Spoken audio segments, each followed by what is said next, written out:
U srcu afričkog kontinenta nalazi se Uganda s 28 milijuna stanovnika podijeljenih u 50-ak plemena. Glavni junak ove priče upravo je ta zemlja koja je tijekom dugih desetljeća od proglašenja svoje neovisnosti 1962. godine bila u rukama nezamislivo brutalnih diktatora ili izložena jednako brutalnim revolucionarnim vojskama. Iza njih su ostajali milijuni mrtvih, strah, bijeda. 30% stanovništva imao je AIDS, a nekadašnji biser Afrike, sada prožet mračnim afričkim misticizmom, potonuo je u beznađe. Tada se, još krajem 70. godina 20. stoljeća, počelo zbivati ono što Uganđani nazivaju duhovnom transformacijom ili probuđenjem. Dramatična priča koja počinje spontanim masovnim molitvama po šumama i tajnim mjestima nadilazila je sve dosad viđeno svojom odlučnošću temeljenom na spoznaji da se više nema kuda, niti kome obratiti za spas i pomoć od prevladavajućih užasa. U tom neobičnom fenomenu duhovnog, a potom političkog, ekonomskog i zdravstvenog obrata na razini cijele države bez presedana u suvremenom svijetu sudjelovao je i John Mullinde kao voditelj dijela pokreta pod nazivom World Trumpet Mission, koji je izrastao u džunglama Ugande kao pokret očajničkih molitelja protiv državne diktature i doveo do transformacije cijele nacije. Dovoljno neobična priča da je iz prve ruke čujemo ovdje, na rubu znanosti.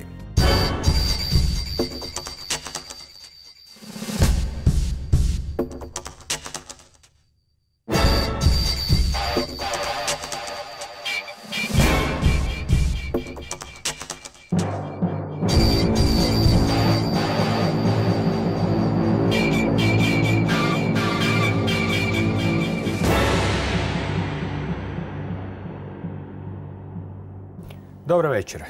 John Mullinde osnivač je i predsjednik World Trumpet Mission, probuđenju orijentirane misionarske organizacije koja ima sjedište u gradu Kampala u Ugandi. Dobro večer. Thank you. Good evening. Prije nego što prođemo kroz bližu povijest Ugande, koja je hrvatskim gledateljima uglavnom nepoznata, kao što je zapravo općenito zapadnoj javnosti nepoznato većina događaja koje se zbivaju u Africi i često puta zaboravljamo da je riječ o najvećem kontinentu na svijetu, ali eto, smješten je kod ekvatora pa izgleda sićuša na kartama. O kakvoj se vrsti preobraćaja promjene u Ugandi radi i u kojim to razinama se zbiva, s obzirom da su takve stvari na neki način čak pomalo i nezamislive ljudima koji nisu imali takvih iskustava ili ih okolnosti nisu dovele do toga da dođu do samog ruba i da odande traže put natrag. Thank you. I greet all our viewers. When you ask about what kind of awakening has taken place in Uganda, I would say it's an awakening on different levels. It's spiritual, it's social, and it's been systemic in many ways.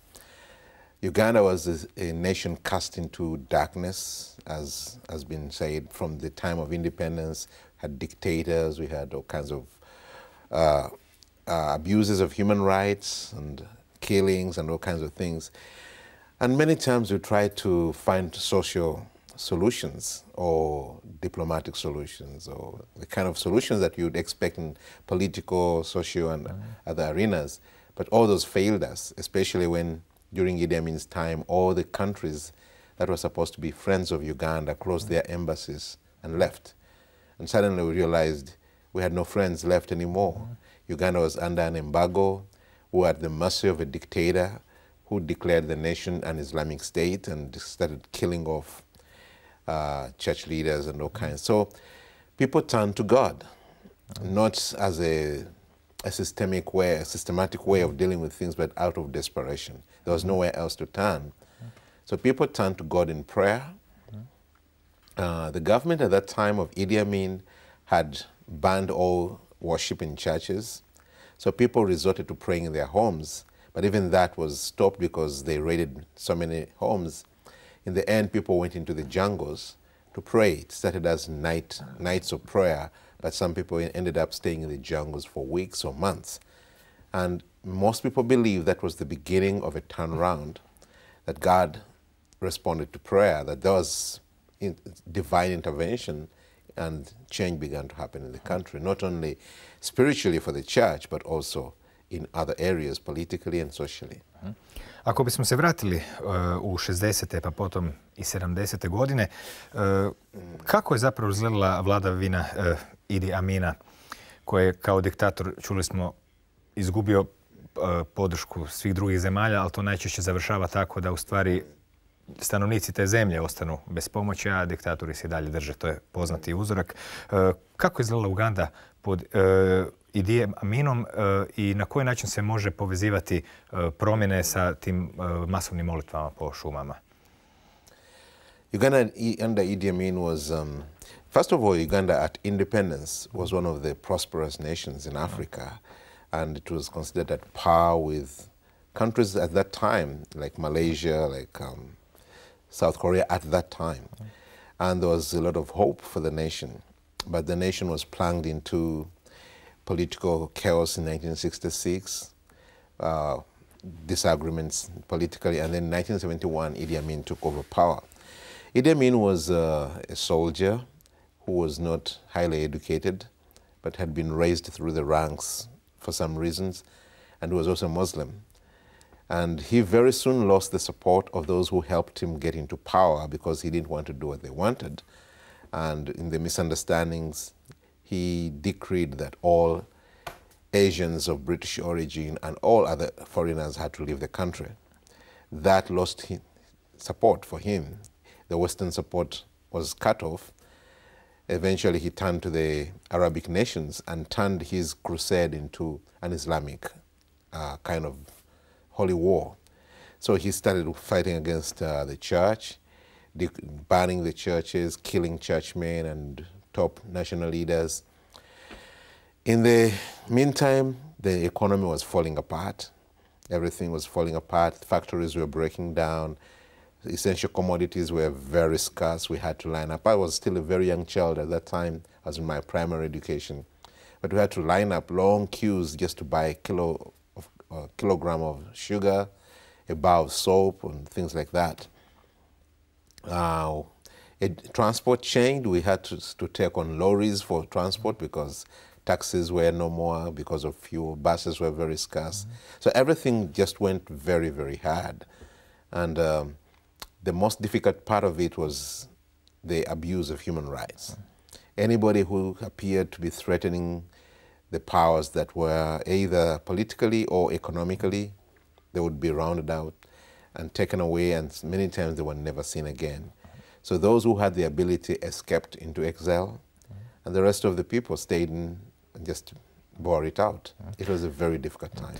Na koji način je vojska u to vrijeme terorizirala narod, s obzirom da se može pročitati da je to već išlo u nekakvom smjer samovolje? S drugim riječima, nije to više bilo ništa organizirano, nego jednostavno kogod je mogao i imao nekakvu moć u rukama, pušku, nekakvo malo stražarsko mjesto i slično. Što se zapravo događalo stanovnicima Ugande od strane vojske, što i zapravo i nadilazi ekonomsku propast? Well, Uganda's gone through different seasons of terror. In the times of Idi Amin, the army was the main instrument of terror, but they would pick up who to take away. So they would pick out prominent families, prominent people, influential people, and things like that, or anyone who was vocal. There was a secret police called the State Research Bureau, and they had turned the state house in the city into a torture chamber. So people would be taken in and people would be imprisoned in very crowded rooms.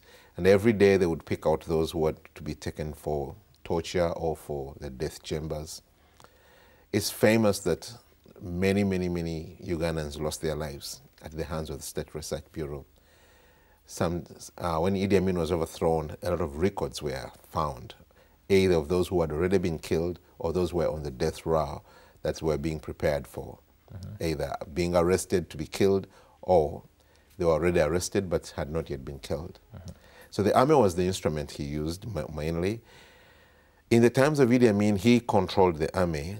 He made the army happy. He paid them well, and then he used them to keep him in power. Unlike later on, in the 80s, we had a government that depended so much on the army to keep it in power, but could not even support the army. So it allowed the army to terrorize the population, steal, rob, kill, and just to keep keep itself in power.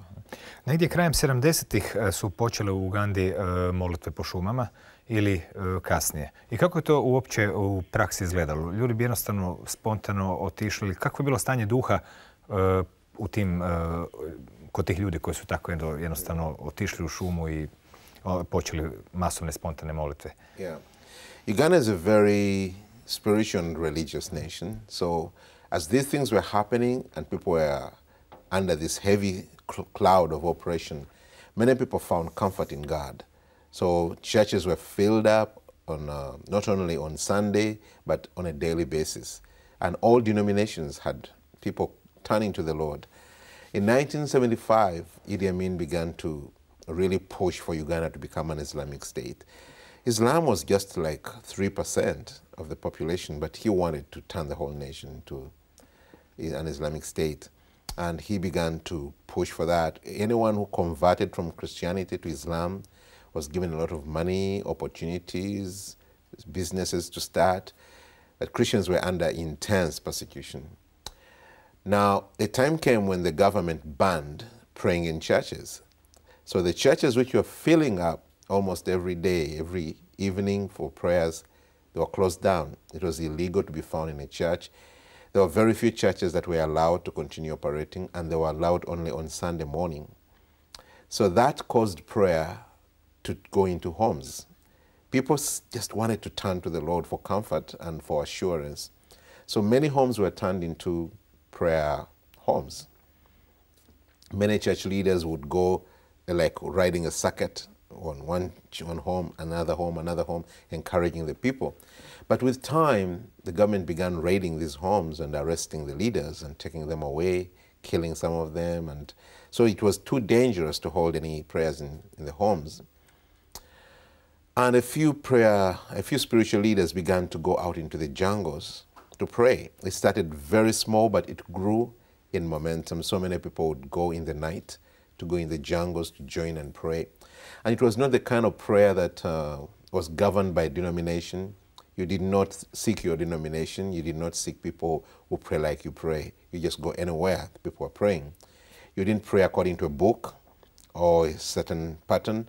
It was just crying out to God, groaning, sighing, and just expressing deep, deep emotions.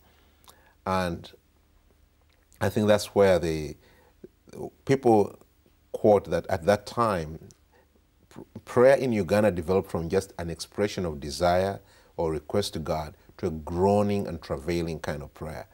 And that has persisted through the years. It has become like a hallmark of Uganda, that the nation has developed that deep, deep travailing and groaning prayer. And many times in crisis, that's what people turn to. And we've found that it produces a lot of spiritual results. Kako su ljudi povezali učinak tih molitvi sa onim što se kasnije događalo Idi Aminu?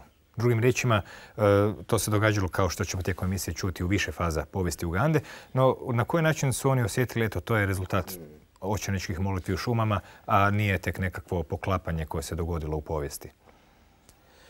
Well, around 1977, people were beginning to say, God has forgotten Uganda. There's no hope for Uganda. So the spiritual leaders, especially those who were in the jungles, their main message was, God has not forgotten Uganda. God is still alive, and God will answer prayer if we will believe. So many people began to pray, okay, God, if you really are there and you care, then give us a change. Give us a change. Take this all oppressive government away, out of the way. And things began to happen. Ugandan exiles across the world began to mobilize themselves. They got into Tanzania. They formed a very impromptu army, very quick, put it together, and they were joined by Tanzanian forces to come and raid Uganda. Idi Amin was known as maybe having the most powerful army in the region, but it was amazing how his army just crumbled and fell apart. And very many people believe it was God's intervention. It was not just the military might of Tanzania, but God just broke through and defeated that army and brought about a change. U povijesti Ugande bilo je još prilika, nažalost, da se iskuša ta metoda. Sada ćemo prije toga skočiti malo možda i na kraj priče kroz jedan prilog. Naime, slikom ćemo otputovati u Ugandu uz zahvalu Georgeu Otisu, autoru dokumentarnog filma Transformacije, iz kojeg potiču kadrovi koje ćete vidjeti.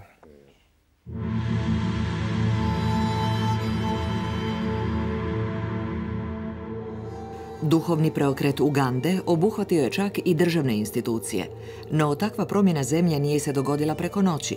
Uganda je desetljećima bila prožeta diktaturama, visokom stopom nasilja, umorstvima i bolestima. I think Uganda has been a country of pain, a country which has gone through one military coup to another. Film Kevina McDonalda, Posljednji kralj Škotske iz 2006. popularizirao je mračnu povijest Ugande diljem svijeta. Iako je glavni lik liječnika izmišljen, priča je postavljena u povijesno okružje 1970-ih, kada je vladao diktator Idi Amin. Poslije Amina na vlast je došao Milton Obote. But they thought that maybe Obote would be better than Idi Amin, but it wasn't. Diljem zemlje vladao je kaos. Vojnici su ubijali mještane bez ikakvog razloga. Dio stanovništva prakticirao je tajne rituale s ljudskim žrtvama. Nedostatak humanosti i etike utjecao je na opći svjetonazor prema životu. Svećenik crkve kršćanskog života, Jackson Senyonga, opisuje ta teška vremena. Dok je bio star samo 3 mjeseca, majka ga je bacila u kantu za smeće. Naposljetku ga je spasila njegova baka. Poslije je saznao za druge nesretne događaje koje su zahvatili njegovu obitelj tijekom mračnog razdoblja zemlje. My father was murdered in 79 during Idi Amin. And at the funeral, that's when I first saw the picture of the face of my mother. Never a letter, never a picture, no nothing. And I was already a teenager. Mnogi Uganđani bili su žrtve režima. Ožalošćeni su spontano odlazili u šume, gdje su se molili za njihove duše. Čak su i svećenici bili česta meta tiranije. Svećenik evanđeoske crkve, Jonathan Mutebi, prisjeća se incidenta kada su vojnici otvorili vatru usred njegove mise. Usred pucnjave, hrabre vjernice hodale su do oltara. And when I saw them, I thought these people were so desperate and that they needed comfort. So I raised up my arms and prayed over them. But I came to learn later that the reason they came, they wanted to die with me, their pastor. Preživjelog svećenika i vjernika vojnici su zarobili i odveli u Nakasero, zloglasni logor za mučenje. Izgledalo je kao da je cijeli svijet zaboravio Ugandu. Ekonomija i infrastruktura potpuno su se raspale. Došlo je i do epidemije AIDS-a zbog koje je umrlo mnogo Uganđana. Istraživanje sveučilišta Washington dokumentiralo je smrt od 50.000 Uganđana u 1990. godini, dok je 1995. ta brojka skočila na čak 100.000. Dr. Patrobas Mufubenga iz Ministarstva zdravlja prisjeća se tih vremena. During this time everybody was desperate. All of us were losing our dear ones. Uganda has been crying to God. Just they developed a saying before that said that the God of Uganda had gone to sleep. Dotaknuvši dno, mještani su molili satima. Zajedno su se okupljali u molitvi tražeći promjenu i čudo. 15 years ago, this was one of the most dangerous places in all of Uganda. This community was known as the Beirut of Kampala because under the regime of Milton Obote, undisciplined soldiers used to use the homes and shops in this area for target practice. Hopelessness hung over this community like a wet blanket. Mladi evanđelist Robert Kayanja iz crkve Središta katedrale čuda počeo je okupljati veliki broj vjernika. Ta crkva danas okuplja 10.000 ljudi. Zajedničke molitve vjernika dovele su do jedinstva i potaknule su proces društvenog i duhovnog preokreta. Sve to navodno je dovelo i do masovnih isciljenja. God is calling us now together to pray together, to praise together. It is really happening that God is bringing churches together. To talk to each other, to appreciate one another. The revival we are involved in now is for everybody. And unity is not something we're praying for, but something we are thanking God for. We have seen the AIDS virus healed, and the doctors go, Wow, I can't explain this, but there must be a God up there somewhere. I had chest pain, I had the skin rash. I started vomiting. I lost the appetite. I couldn't eat. That very night, the power of God came down, and I felt it. They read my name, Ruth Birawa, HIV negative. And they told me you are HIV negative, non-reactive, there's no virus in your body. Then the rest of the symptoms start to disappear one by one. God had healed me totally. And as I talk to you right now, I have experienced over 372 AIDS patients being healed. Uganda has been recorded as one of the first countries to see a decline in HIV. We believe it's because of our prayer, and we believe it's because of the love and the grace of God. Duhovni preokret u Ugandi utjecao je i na političku razinu zemlje. Pokrenut je proces oživljavanja ekonomije. I believe Uganda is in a new beginning politically. In divine timing, God brought leadership. God began to put people in place. I'm one of those who believe that God must talk to me, especially in this type of job I am. And I believe, out of my personal experience, children of God, if we continue in prayer, there is nothing impossible. But I've taken my faith up to the governmental level. The God of Uganda has not gone to sleep yet. The gospel has introduced new changes even in the structure of the government. Now we have a new ministry called the Ministry of Ethics and Integrity. We never used to have that. Mirija Matembe, ministrica je u Ministarstvu etike i integriteta, objavila je rat korupciji. U toj borbi pridružila joj se državna tužiteljica i kršćanka Julia Sabutembi. We have seen God do great things until crime rate drops 50%. And there is revival, immense revival going on within our churches. Every day in Uganda, there is a new church starting up or a ministry starting up. Once we have set ourselves free from the sin of our past, then we need to focus on the purpose of God. Pod kraj 1999.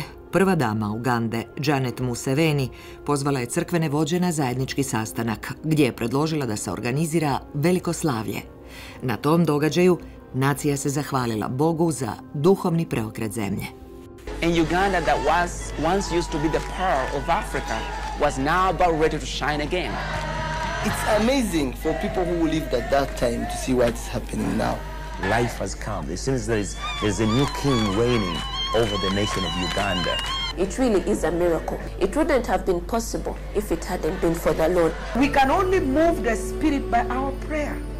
There's no other way. Miracles have been happening in this country, and we believe Uganda will never be the same again.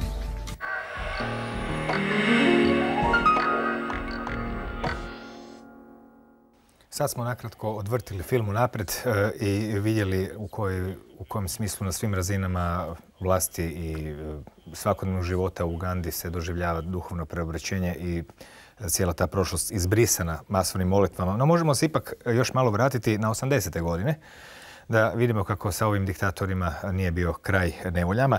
Naime, na sjeveru Ugande pojavila se određena gerilska organizacija koja imala neke metode koje su, usudio bih se reći, nezamislive, ali su ipak bile. Što se zbivalo 80-ih u Ugandi i kako su se opet svi ti ljudi okrenuli jedinom mogućem što su mogli, znači otići u šumu na masovne molitve. No, o kakvoj se gerilskoj organizaciji uopće radilo? In the 80s, we had two situations that happened. The early 80s, we had a kind of civil war where we had a government that came into power with disputed elections. And we had people who said, we will not submit to that government, we'll go into the jungles to fight. So we had a civil war that lasted 5 years. And that was it was very painful because when the government could not force the population to report on the rebels, they turned a policy called scorched earth policy, whereby they wanted to wipe out everybody in certain regions and then bring other people from other regions to come and repopulate the area. So many people were wiped away, killed, or taken into what is called internally displaced people's camps, IDPs. So there was a lot of suffering. There was a lot of abuse, a lot of rapes by the soldiers, a lot of killings. So many people really developed a real hatred against the government at that time. And on one side, it gave a lot of support to the rebels because people had that reaction. But again, there was that crying out to God, because this time the nations did not close their embassies, but they turned a blind eye. The big nations were there, but they were not commenting. So again, that sense of desperation led many people into prayer. Prayer became like the only recourse that people had to cry out to God for help.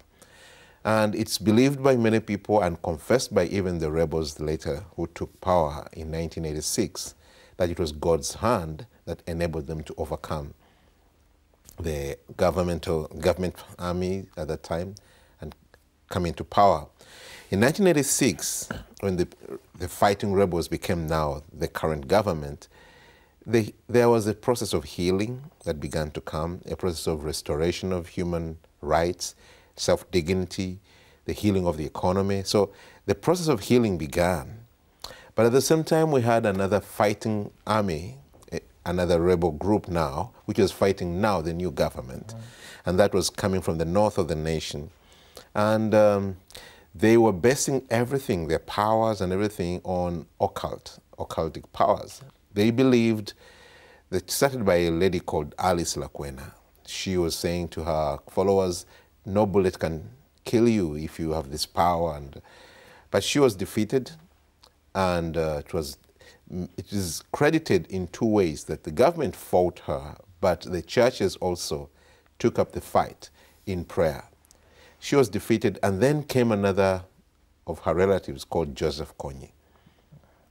Joseph Kony had a lot of spiritual powers. He himself confessed to have a lot of spiritual powers. And he made a lot of covenants with the elders in the north of Uganda, including some church leaders who hoped somehow that he was their redeemer in a way. He made a lot of human sacrifices, and he had altars in different places where it is credited that he drew spiritual powers. Many people who fought with him, now later on, they were either captured by the government forces or they surrendered.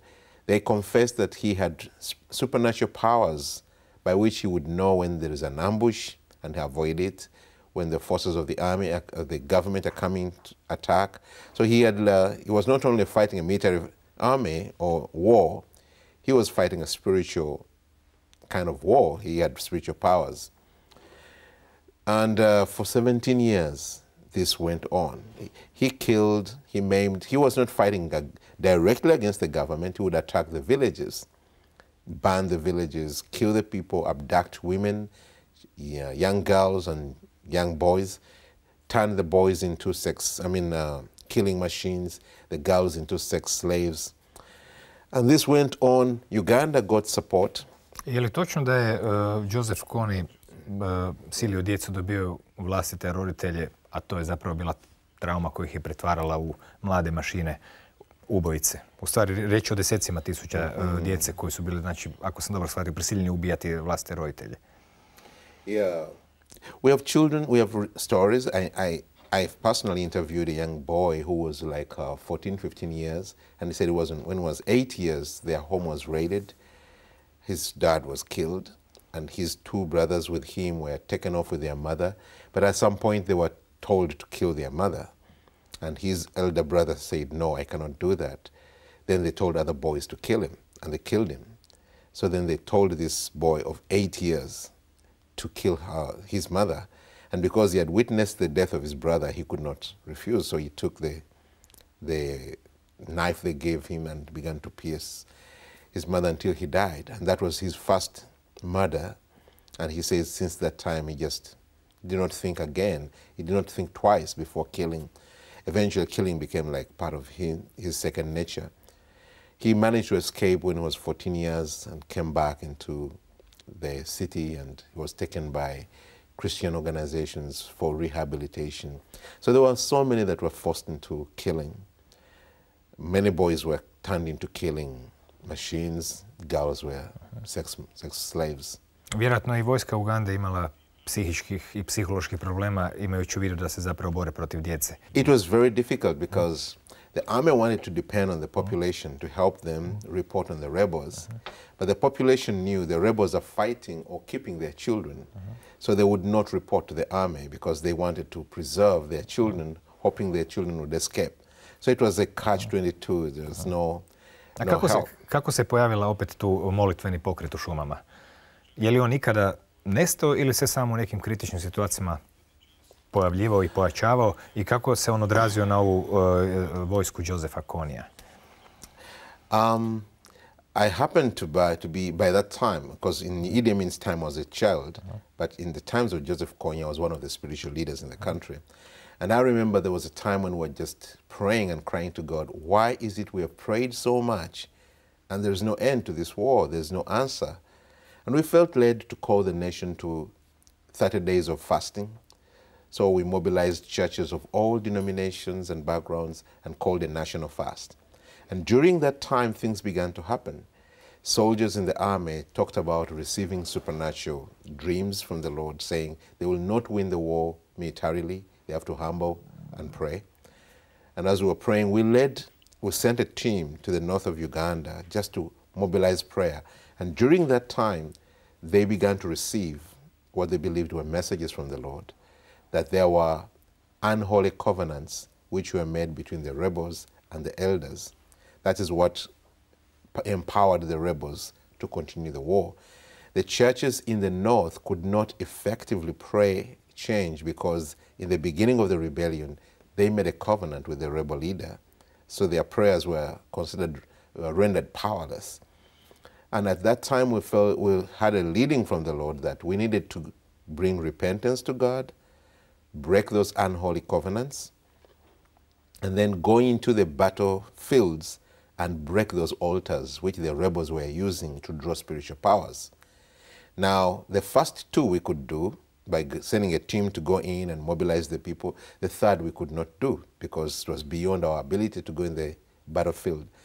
But God orchestrated it in such a way that after a successful weekend where thousands of people came to repentance, came to break those covenants and renounce them, and many of them gave their lives to the Lord Jesus in salvation, the government noticed. The president was in the area. He invited the leaders that were leading the prayers for a talk. And it was in that talk that the president began to learn about the power in prayer to deal with these forces. And when the pastors were explaining to him that the rebels were not only fighting militarily, they had spiritual powers, and giving him the names of where the altars were, he called in his commanders and says, I want you to listen to this. And what do you have to say? And all the commanders affirmed that every time they went to those particular places where the altars were, they either lost all their soldiers in ambushes or they were just distracted by powers they couldn't explain. So when the pastor said, the church has got the power through prayer to deal with that, then the president said, what do you want us to do? And said, if you can give us security to go into the war zone, clear the ground and allow us to go in and pray in those areas, break those powers, redeem the land, cleanse the land, that will do the change. And the government accepted to do that. They provided helicopters to airlift in prayer people into the war zone. They sent in troops to go clear the ground, armored vehicles to carry people who are coming in to pray. And they went to all those areas. There were about 17 different altars. And they went to each of them, prayed there, broke the powers, cleansed the land, and rededicated it to God. And even the commanders from the rebels, they testify that since that time, they did not win any single battle. Their leader, Joseph Kony, confessed that his spirits had left him. And he told them that there are Christians who have exercised powers he doesn't understand, which have robbed him of his own powers. And that is the time Sudan, which was supporting these rebels, turned around, stopped supporting them, opened its borders and allowed Ugandan forces to go into its territory in hot pursuit. Everything just turned around. A war that had gone on for 17 years was suddenly over in 2 years. Everything was quiet, the guns were quiet, the rebels were out of Uganda, and even in Sudan, they were pushed out of Sudan into Congo. Then Congo joined Uganda and Sudan. They pushed them out. Right now, they're in Central African Republic. But it's like after 17 years of fruitless fighting, when the church eventually was able to go in with the leading of the Lord, in 2 years, the guns were silent. The people who had been internally displaced in refugee camps, they are back into their homes. Hospitals, schools, roads, everything is being built. Life is back to normal in northern Uganda today. To priča iz Ugande pokazuje doista nešto što je mnogim ljudima danas na svijetu teško zamislivo, znači snagu molitve. Na trenutak ćemo napustiti Ugandu tragom upravo molitve. Naime, gorivo pozitivnih trendova u Ugandi jest prema stanovnicima te države molitva. Molitve su započele u najmračnijem razdoblju te zemlje, duboko u džunglama. Kako je to moguće? Je li to uopće moguće učinke pripisati molitvama? Duhovno orijentirani ljudi s lakoćom će prihvatiti takav odgovor. Oni pak koji svijet gledaju više iz neke inačice materialističkog svjetonazora malo teže. No u proteklih pola stoljeća mjestimično su provođena znanstvena istraživanja utjecaja molitve. Pogledamo kakve su rezultate dala.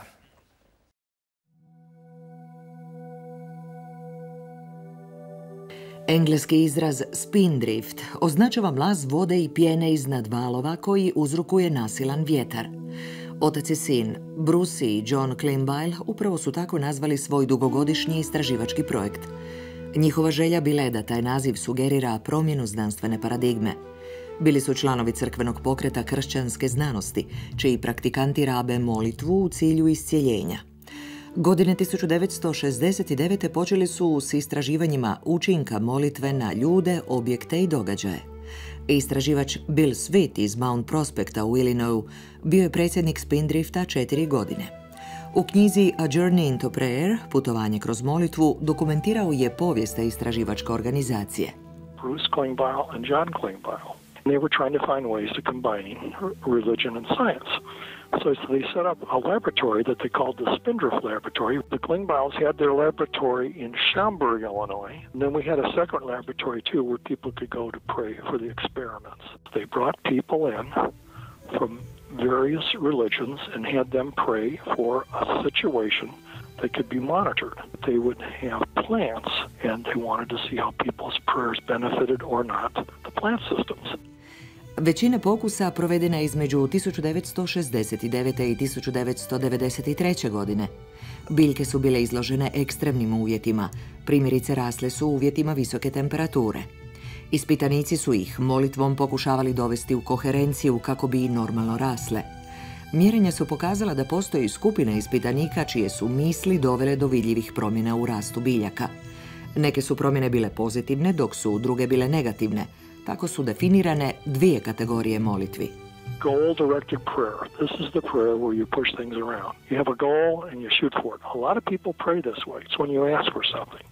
Problem is, there's an interference wave of thought that goes into petitionary prayer. It's something we have to guard for. People also ask for material things. They have a tendency to mix their spiritual desires in with their material desires. This often runs counter to what is best for a situation. Occasionally, a goal-directed prayer had the right motive and would heal what was prayed for because it was properly asked for. But what Spindrift has concluded is that more often than not, goal-directed prayer, at least in the Western Hemisphere, is sort of self-centered and selfish. We're asking for our wants to be fulfilled.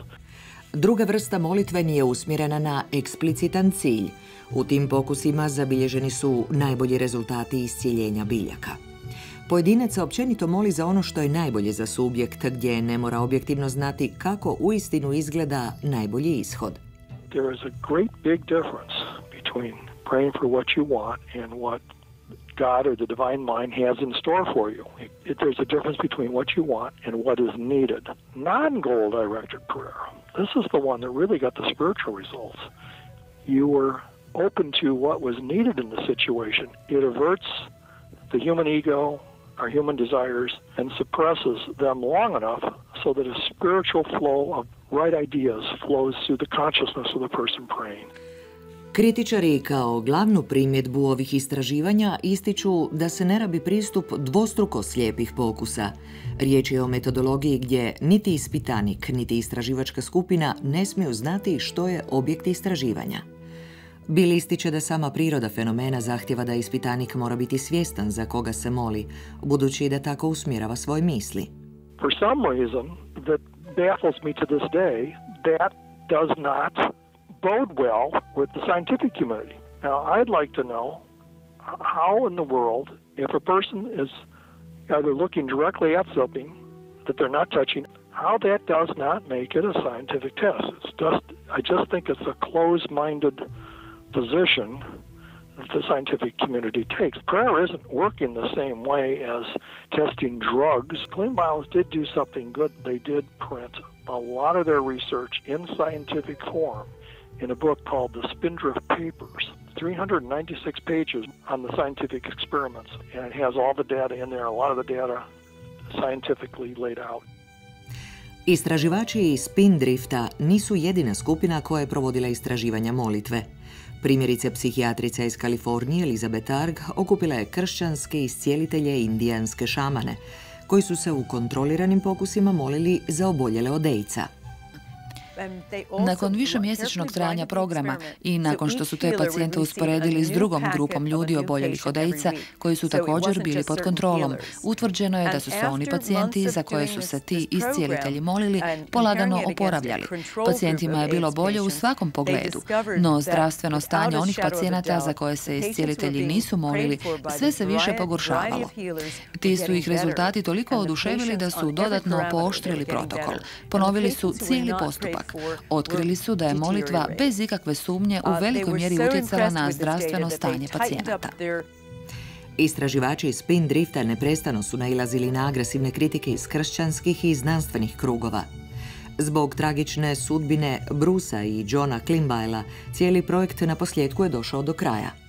They had a very mysterious death. They disappeared in the forest and killed themselves. And to this day it's the strangest story ever. Police are satisfied with what happened, but none of us are otherwise satisfied with the explanation. Osim pokusa na biljkama, pokusi su se izvodili s generatorima slučajnih brojeva. Bruce and John were some of the early people working on random number generators in 1997. They took a computer board made exclusive for them that was producing random numbers. As people prayed in the laboratory, the numbers were no longer forming completely randomness. They were starting to form an order. So spiritual thought brings order. And this is one of the Spindrift claims, that what is great about prayer when it's really holy and spiritual is it increases order in the environment.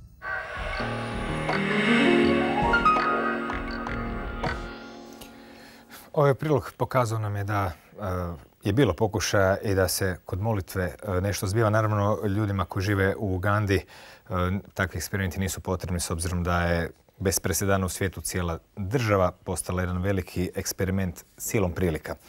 Nevolje nisu prestale kada su nestale te gerilske vojske sa sjevera i taj Joseph Kony. Uganda, kao što smo čuli u prilogu na početku, bila zemlja koja je bila izuzetno pogođena AIDS-om. O kojim se brojkama radilo, koliko sam zapamtio, prognoze su bile u takvoj mjeri dramatične da su ljudi predviđali, ako se takav broj nastavi, da će cijela nacija praktički izumreti u roku od nekoliko godina. Kakva je bila situacija sa AIDS-om i kada i kako se opet pojavila molitva? In the mid-90s, we had, I was one of the upcoming pastors then, but there was a pastors' meeting that was convened in Kampala, the capital city, by a minister in the office of the president. And so many pastors were invited. I was in that meeting, and this minister came to us and he read to us a report which was from the World Health Organization, a circular they had as government. And it was declaring Uganda the nation worst affected by AIDS and HIV worldwide. That of all the nations of the world, Uganda had the worst effect. And he said to us that the experts are predicting that if all things continue the same way without any change, by the year 2000, Uganda may have lost 30% of its population to AIDS. Another 30% will have contracted HIV and would be on their way to dying. The rest of the population would be either young children or old people who would not be able to sustain the economy. So they were talking of a failed state and how to start preparing for it. And this man looked at us in the eyes and said, our government has got no solution. The medical world has got no cure, and the international community has got no answers. So we have to turn to God. Will you mobilize the nation to pray? It wasn't an easy challenge to take on. It was more of depressing news, but I remember there was a lot of encouragement by different leaders. Let us trust the Lord. He has helped us before as a nation. He will help us again. And prayers started. Now, it's not just prayers alone, that just asking God, please stop this, but there are also application of biblical teachings. For example, teaching the population about behavior change, about abstinence from sex before marriage, or faithfulness to partners, to your partner, and not going around being promiscuous, which eventually gave birth to a strategy that has become now very popular around the world, which is called ABC. The first priority, abstain from sex until you are ready for marriage. Or if you have a partner and you're married or you're in a relationship, be faithful. And as a last resort, condoms. That's what is called the ABC. So that was one area. And then at first, government was just going for condoms. The church was going for abstinence and faithfulness. And there was a kind of war between government and church. Eventually, government said, let's talk. And as the talk started, a compromise was, let government support that first priority is abstinence, faithfulness, and last resort, condoms. And let the church also accept to promote that strategy. So there came an agreement between church and state to work together.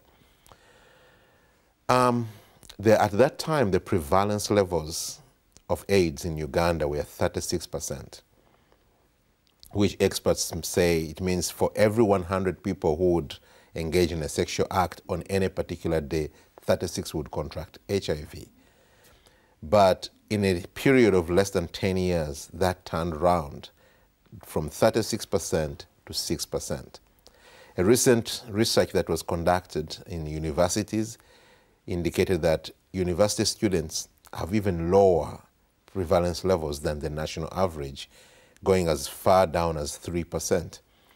And there were quite a number of university age students who had made a vow to their parents, to their church leaders, to themselves, not to engage in sex until they are ready for marriage. And quite a number were found, even at university level, they had never been sexually active. Now you realize this is not just praying for AIDS to go, it's causing a behavior change in the nation that is leaning towards biblical teachings. So it's believed that prayer had an impact not only on the miraculous healings of AIDS, but also on the change of behavior. And then there was, at that time, the government was very secretive about AIDS. They didn't want even the figures to go out because they were fearing for tourism, that people would shun Uganda. And the church took up the campaign and said, do you treasure money more than life?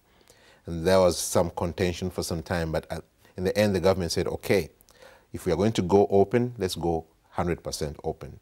So the government really put a lot of money in awareness drive. The classrooms became places where the children were being informed what causes AIDS, how is AIDS passed on, how can you take care of AIDS patients, love them without fearing that you'll contract AIDS, so that the society became more accommodative. Before that, AIDS victims were discriminated, sacked from jobs, and they felt bitter, and there was a lot of malice. AIDS victims intentionally getting into sexual acts with non-victims to pass it on. Zanimljivo je vidjeti kako se vlada u više navrata u Ugandi, sama vlada, jednom se vojska okretala, molim vas, molite za molitvom riješiti problem, drugi put je došlo u vezi AIDS-a i slično. Na koji način je danas, vidjeli smo u prilogu neke pripadnike vlade, taj pokret molitelja zapravo obuzeo državne strukture? U kom smislu se može reći da je cijela Uganda čak i politički prihvatila takav jedan za ostatak svijeta poprilično nezamisliv smjer? Doduše, morali biste to reći kratko. Okay. Yeah, I would say Uganda is not perfect, and there are lots of challenges going on, but by and large, prayer is an accepted remedy. If you go to Uganda, most, like Sunday, churches fill up. In every workplace in Uganda, almost every company, you'll find a prayer group. People that pray in their places of work, not because there is a priest or a pastor, they realize prayer is essential. So I think there's been a real impact across the nation of people believing God has got a role to play in our day-to-day lives. Hvala vam na gostovanju i na ovoj priči koja je doista za većinu Evropljana nešto što možda nikad nisu čuli, s obzirom da ipak vrlo slabo poznajemo druge kontinente i rijetko kad čujemo išta što nije iz našeg susjedstva. I nadam se do neke sljedeće prilike možda se opet i sretnemo. Zahvalili smo se Johnu Mullindeu. Uganđanima želimo još puno sreće. Kao što postoje stvari koje su još uvijek neobjašnjive, tako postoje neka mjesta ili trenuci kada su one prisutnije. Ili je možda tek riječ o sretnom preklapanju okolnosti. Na to pitanje izgleda da odgovor svako mora naći sam, a u međuvremenu Uganđani su našli svoj odgovor. Laku noć.